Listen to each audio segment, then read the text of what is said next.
Bonjour et bienvenue sur En équilibre avec la vie. Je m'appelle Delphine et je suis professeure de yoga spécialisée dans l'accompagnement des personnes ayant un problème de santé comme la sclérose en plaques, la fibromyalgie ou le cancer, par exemple, pour ne citer que celle-ci.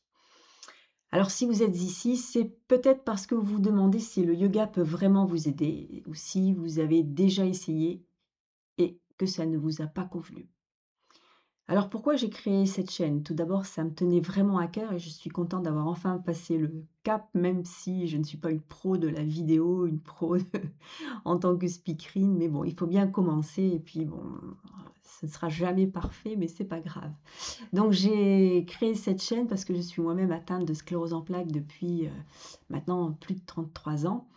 Et je rencontre aussi beaucoup de personnes qui sont malades et qui se reconnaissent pas dans le yoga tel qu'on le voit partout et c'est vrai que, j'aime bien dire en rigolant que, bon, bah, souvent on se retrouve dans des salles avec, des cours assez dynamiques où on va nous demander de mettre le pied droit derrière l'oreille gauche et bon, c'est vraiment pas confortable pour nous. Alors évidemment, quand on est malade, on ne peut pas forcer, on ne peut pas suivre un rythme qui est standard et puis surtout, on a besoin d'être écouté. Donc ici, je vais vous parler de yoga adapté, de fatigue, de douleur, de limites du corps, sans jugement et puis surtout sans promesse non plus irréaliste, hein.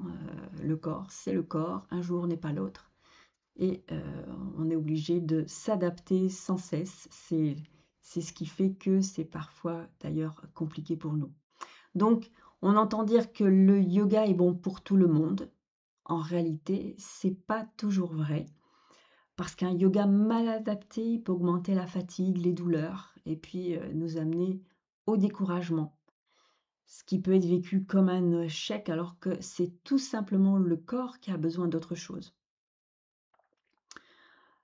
Pour moi, le yoga, quand on est malade, ce n'est pas faire des postures, c'est apprendre à habiter son corps autrement en utilisant justement cet outil. Et puis en apprenant à respecter nos limites, parce que là, le corps, il ne nous le peut pas. Et puis, bah, ce qui va nous permettre petit à petit à retrouver confiance en nous. Et ça demande aussi beaucoup de douceur.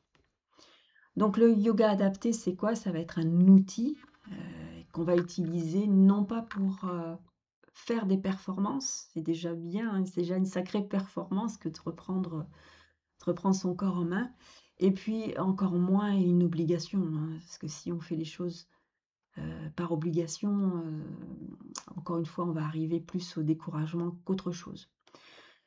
Donc cette chaîne à travers cette chaîne, je m'adresse aux personnes, qui ont un diagnostic clair, qui préfèrent pratiquer le yoga seules et puis qui cherchent des solutions concrètes, respectueuses, de leur état de santé.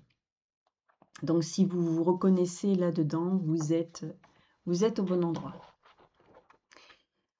En parallèle de cette chaîne, je propose des séances individuelles de yoga adaptées en visio. C'est très confortable, ça permet, d'adapter, heu, à notre emploi du temps, aux horaires, en fonction aussi de comment on peut se sentir et ce sont des rendez-vous de 2 heures. Alors ce premier rendez-vous de 2 heures, il est important parce qu'il va permettre justement, de pouvoir, rentrer, dans le concret rapidement, de faire un bilan très personnalisé et de pouvoir mettre au point un accompagnement qui soit vraiment spécifique. Donc si vous voulez en savoir plus, vous trouverez toutes les informations en description et je serai très heureuse de vous recevoir en rendez-vous. Merci d'avoir regardé cette première vidéo. Prenez soin de vous à votre rythme et si le yoga peut être un soutien pour vous, alors il doit être tout d'abord respectueux de votre corps. À bientôt.